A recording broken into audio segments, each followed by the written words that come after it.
Selain dikenal sebagai kota hujan, Bogor juga tersohor dengan umbi yang satu ini, talas. Dan dalam segmen Sehari Menjadi kali ini, kami akan mengajak Anda menjadi petani talas Bogor. Rian Fernando akan mulai menanam, memelihara, memanen, sampai mengolahnya menjadi aneka kudapan yang berikut selengkapnya dalam segmen Sehari Menjadi.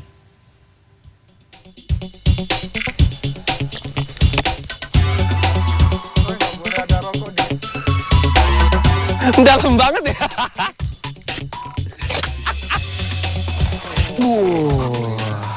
Wah, enak kok. Bisa dari kebun ya, guys.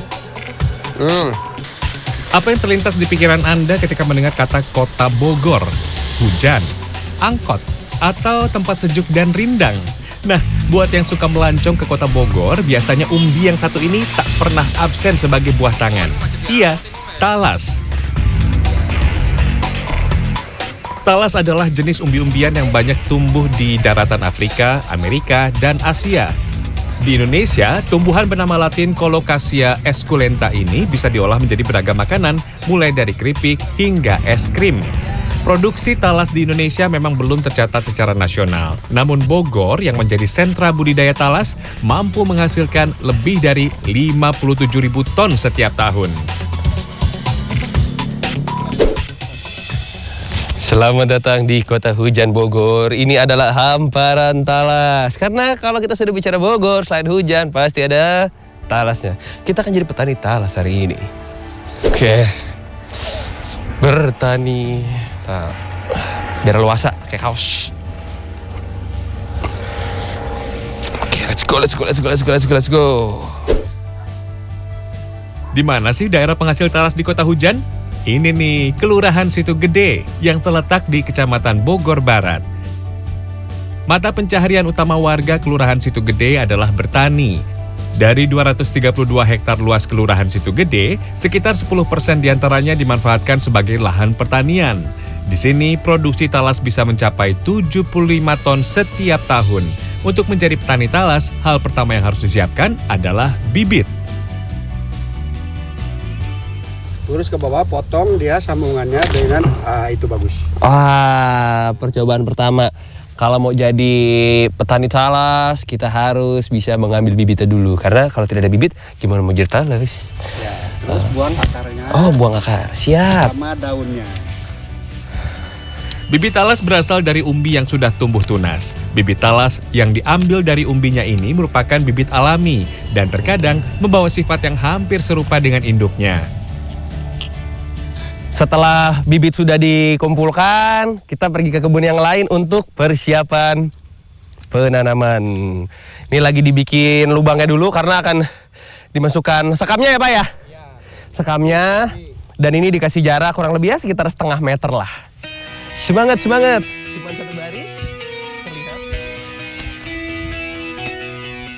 Saat menanam talas, pilih tempat yang lembab dan memiliki drainase baik. Tujuannya untuk mencegah pembusukan akar.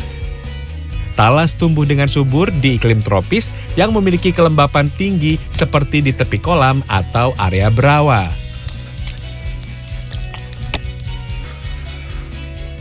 Jangan lupa beri pupuk di awal menanam.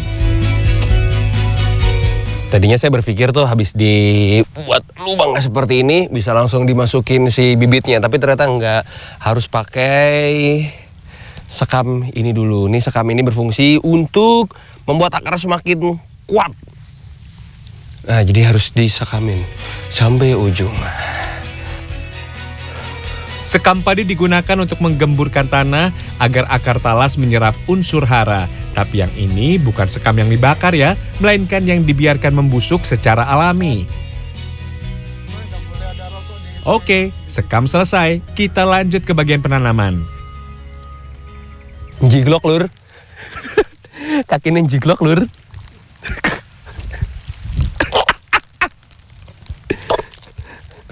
Dalam banget ya. Taduh lah kagak. Terus sebetis ini. Nyangkut bro.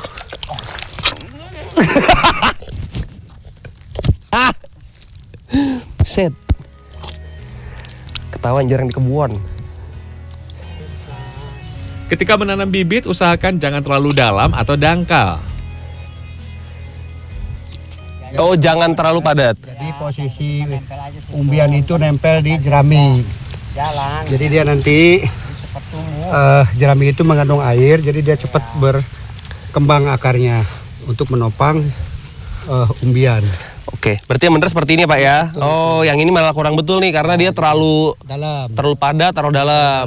Tarik nih, salah nih. Cara penanaman bibit talas gampang. Letakkan bibit tegak lurus di tengah-tengah lubang. Timbun sedikit dengan tanah agar berdiri tegak. Menanam bibit talas sebaiknya dilakukan pada awal musim hujan atau saat curah hujan merata sepanjang tahun agar talas tidak mati. Talas bisa dipanen pada usia 6 sampai 7 bulan. Kalau sudah 6 bulan, seperti ini nih kira-kira. Lebar-lebar ya daunnya.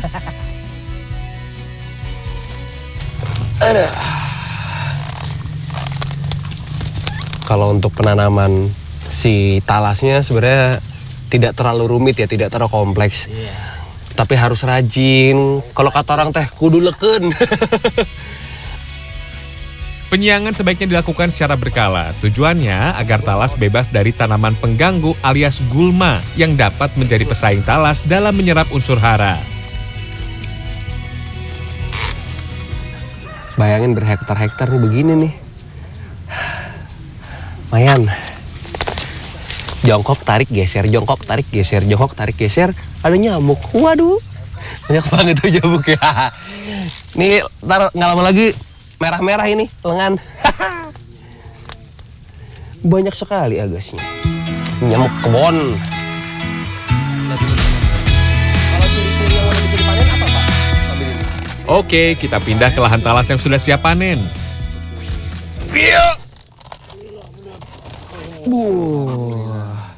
Mesin dulu.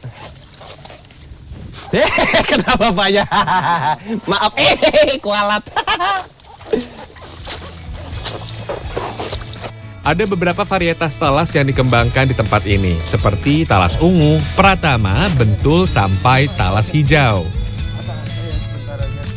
Ih, bentuknya cantik banget. Ini segede gini. Wah, talasnya jenis mana namanya Pak? Pratama. Talas jenis pratama. Oke, di sini tuh ada sekitar 5 jenis talas. Ini salah satu talas yang jadi favorit. Talas pertama. Pratama ya. Oh, udah segede gini. Meski terlihat mudah, saat memanen juga harus berhati-hati agar talas tidak rusak, sebab akar tanaman yang diberi pupuk jerami cenderung susah dicabut. Berat ya? Keras. Beneran keras yang ini. Tuh, 2. Ih, mejen lah. Taruh. Lihat 3. Oke. Patah. Wah. Enggak sih, patah enggak? Patah gak? Oh iya. Wah. Terlalu memaksakan diri nih. Oke, kita bersihkan talas yang telah kita panen hari ini. Gelosor.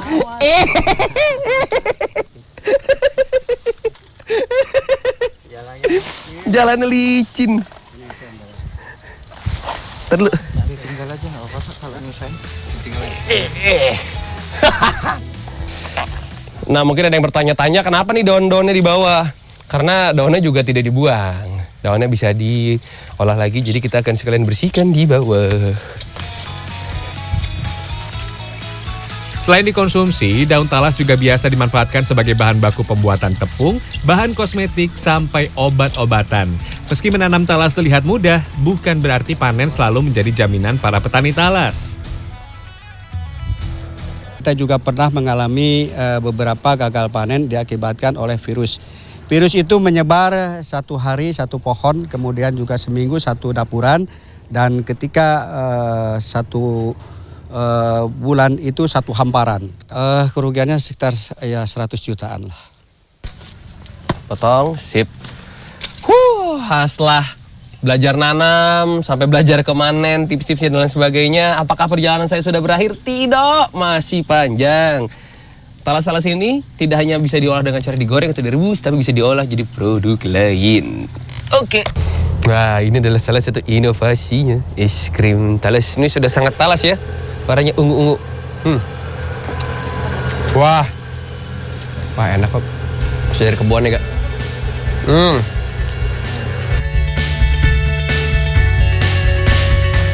Kalau talas digoreng atau direbus mungkin sudah biasa. Nah, kalau di sini diolah jadi es krim, coklat, kerupuk, sampai dodol talas. Yuk, kita buat es krimnya dahulu. Bahannya sederhana, talas yang sudah direbus kemudian dicampur dengan air dingin dan krim bubuk. Masak dengan campuran gula, tepung maizena, garam, serta santan. Setelah mendidih, matikan api dan biarkan suhu talas turun sampai ke suhu ruangan. Dan masukkan ke dalam kulkas. Daya tahannya 1-2 pekan. Lanjut, kita buat coklat talas.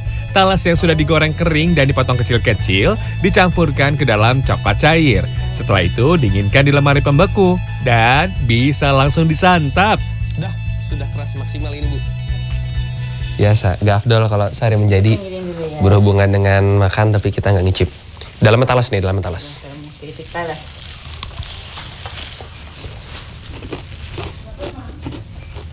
Wah, rasanya gimana ya? Manis dari si coklatnya, tapi ada campuran kayak asin-asin gurih gitu ya. Crispy. Warga Kelurahan Situ Gede awalnya hanya menjual talas yang telah dipanen. Namun daya tahan talas yang terbatas membuat mereka berinovasi. Kalau jual talasnya aja kan kalau habis panen itu nggak tahan lama ya. Kadang-kadang suka busuk ya. Kalau bikin olahan kan bisa tahan lama, bisa seminggu 2 minggu gitu. Kalau kerupuk kan sampai 3 bulan. Ada 9 kelompok tani di Kelurahan Situ Gede yang dibina oleh pemerintah setempat, mulai dari pembinaan hingga pendanaan. Namun kini ada kendala yang dihadapi oleh para petani, yaitu regenerasi. Para petani yang sekarang itu usianya di atas 47 ke atas. Jadi yang muda-muda nih udah nggak kurang minat untuk terjun ke dunia pertanian. Mungkin secara ekonomi belum bikin orang tergiur untuk terjun ke pertanian. Ya kita ingin ke depan bagaimana caranya meningkatkan nilai dari hasil pertanian tersebut. Bagaimana? Ada yang tertarik untuk menjadi petani talas atau menjadi pengolah talas? Boleh, yang penting jangan lupa untuk rajin menyangi talas dari gulma agar ketika panen seperti ini nih, hasilnya maksimal. Rian Fernando, Dwi Agung Yuldiarto, Bogor, Jawa Barat.